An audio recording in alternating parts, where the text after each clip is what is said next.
नमस्कार, राजनीतिक खबरों के सबसे दिलचस्प ठिकाने में मैं रूपेश मिश्रा आप सभी का स्वागत करता हूं। हजारों जवाबों से अच्छी है मेरी खामोशी, न जाने कितने सवालों की आप बोली है। जी हां, सचिन पायलट और पूर्व मुख्यमंत्री वसुंधरा राजे दोनों ही किरदार खामोश है, लेकिन इस खामोशी के पीछे एक भूचाल छिपा हुआ है। सियासत के जानकार बता रहे हैं कि जब भी वसुंधरा राजे और सचिन पायलट अपनी खामोशी तोड़ेंगे, अपनी चुप्पी तोड़ेंगे, जाहिर तौर पर मरधरा की सियासत में भूचाल आना तय है। वो कैसे, उसे समझने के लिए देखिए हमारी खास रिपोर्ट।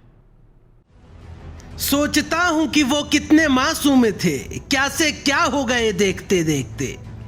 राजस्थान के मौजूदा सियासी परिदृश्य और गहलोत सरकार पर मंडराते मौजूदा खतरे पर ये पंक्तियां बिल्कुल फिट बैठ रही हैं। जहां एक और गहलोत सरकार बहुमत साबित करने के लिए एड़ी चोटी का जोर लगाए हुए है, तो वहीं दूसरी तरफ इस सियासी पटकथा के दो किरदार खामोश हैं, बिल्कुल खामोश। पहला नाम है इस सियासी पटकथा के मुख्य नायक सचिन पायलट का, तो दूसरा नाम है पूर्व मुख्यमंत्री वसुंधरा राजे का। दोनों ही नेता दिग्गजों की फहरिस्त में शुमार हैं, लेकिन खामोश हैं। पायलट पर्दे के पीछे से सियासी गेम खेल रहे हैं, तो वसुंधरा राजमहल से ही बनते बिगड़ते सियासी समीकरण पर पारखी निगाहें गड़ाए बैठी हैं। आइए पहले बात करते हैं बागी पायलट की। पायलट कब कांग्रेस से खफा होकर बागी हो गए ये किसी को नहीं मालूम चला, क्योंकि पायलट दिल्ली जाकर बैठ गए। तब से लेकर अब तक पायलट को कैद करने के लिए मीडिया के कैमरे बेताब हैं, लेकिन पायलट पर्दे के पीछे से ही गहलोत सरकार की मुश्किलें बढ़ा रहे हैं।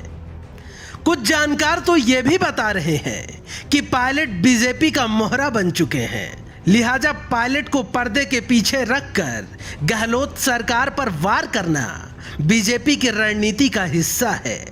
खैर, पायलट ने वादा किया है कि सुप्रीम कोर्ट के फैसले के बाद वो मीडिया के बेताब कैमरों के सामने भी आएंगे और खुलकर बोलेंगे।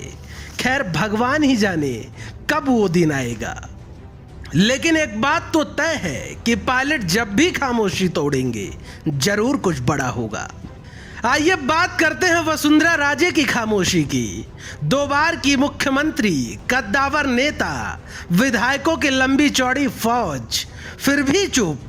ये सब तो किसी रणनीति का हिस्सा ही मालूम पड़ता है कि जब प्रदेश की सत्ता डगमगा रही हो, बीजेपी पार्टी कार्यालय से लेकर राजभवन तक गहलोत सरकार का विरोध कर रही हो, लेकिन वसुंधरा नदारद हो। सब कुछ ठीक तो नहीं है, क्योंकि वसुंधरा राजे ने ना अभी तक कोई ठोस बयान दिया, ना ही पार्टी की किसी बैठक में शामिल हुई, ना ही किसी प्रेस वार्ता में शिरकत किया, और ना ही कल राजभवन में जब भाजपा प्रतिनिधिमंडल गया तब भी राजे नहीं नजर आई, जबकि मीडिया के कैमरे उन्हें ही खोज रहे थे। खैर, राजे की खामोशी में राज गहरे हैं, लिहाजा हमने नेता प्रतिपक्ष गुलाब चंद कटारिया से सवाल किया कि वसुंधरा राजे क्यों चुप हैं, तो कटारिया साहब हमारे सवाल को टाल गए। वसुंधरा जी चुप है इस पूरे प्रकरण पर, सिर्फ उन्होंने एक ट्वीट किया अभी तक। मैं सोचता हूँ वसुंधरा जी की बात तो वसुंधरा जी बता सकती है। जानकार बताते हैं कि वसुंधरा भले ही चुप हो, लेकिन पर्दे के पीछे वसुंधरा खेमा बेहद सक्रिय है और हर उठापटक पर उनकी पैनी निगाहें हैं। कुल मिलाकर मरधरा की सियासत में वसुंधरा और पायलट की खामोशी उतनी ही सुर्खियां बटोर रही है जितना कि मुख्यमंत्री गहलोत के आक्रामक बयान। खैर, देखना दिलचस्प होगा कि चुप्पी कब टूटती है और भूचाल कैसा आता है। Bureau report, the fact India. तो देखिए आपने हमारी खास रिपोर्ट कि सचिन पायलट पर्दे के पीछे से खेल खेल रहे हैं, वहीं वसुंधरा राजे भी पूरे सियासी घटनाक्रम पर अभी बिल्कुल खामोश है। उन्होंने एक ट्वीट तो किया, लेकिन सिर्फ और सिर्फ खाना पूर्ति ही लगता है। लिहाजा लोगों की निगाहें सचिन पायलट और वसुंधरा राजे पर पैनी तरीके से टिकी हुई है कि आखिर ये कब अपनी चुप्पी तोड़ेंगे। पायलट ने तो समय भी निर्धारित कर दिया है कि सुप्रीम कोर्ट के वर्डिक्ट के बाद वो कुछ बोलेंगे, लेकिन वसुंधरा ने तो अभी तक कुछ नहीं बोला। लिहाजा कहीं ना कहीं ये सियासत में एक बड़ी सुर्खियां बटोरी हुई है। दोस्तों, कल फिर हाजिर होंगे सियासत की एक नहर चहलकदमी के साथ। तब तक के लिए नमस्कार।